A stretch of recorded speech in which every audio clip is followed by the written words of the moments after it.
আগামী ত্রয়োদশ জাতীয় সংসদ নির্বাচনের তফসিল ঘোষণা নিয়ে এখন অপেক্ষার পালা। নির্বাচন কমিশনার আব্দুর রহমান এল মাসুদ জানিয়েছেন, তফসিল ঘোষণা হতে পারে এই বুধ অর্থাৎ 10 ডিসেম্বর সন্ধ্যায় অথবা বৃহস্পতিবার 11 ডিসেম্বর।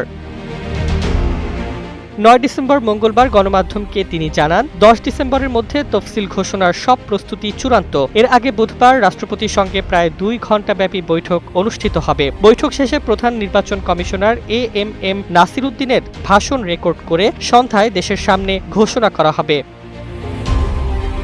তবে কোনো কারণে বুধবার তফসিল ঘোষণা না হলে বৃহস্পতিবার তা নিশ্চিত করা হবে বলে ইসি সূত্রে জানা গেছে। কমিশন তফসিল ঘোষণায় রাজনৈতিক দলসহ সর্বস্তরের সহযোগিতার ওপর বিশেষ গুরুত্ব দেবে বলেও জানান ইসি সদস্য মাসুদ। জীবন অবাক না করলে কে করবে? 28% মিল্ক ফ্যাটের অবাক করার সাথে ফ্রেশ মিল্ক পাউডার। জীবন অবাক করুক প্রতিদিন।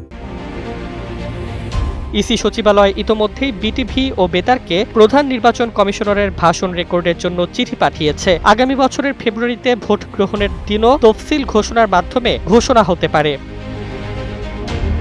এবারের নির্বাচন কমিশন এএমএম নাসির উদ্দিনের নেতৃত্বে প্রথম জাতীয় নির্বাচন পরিচালনা করতে যাচ্ছে। এটি একটি বড় পরীক্ষার ক্ষেত্র হিসেবে বিবেচিত হবে।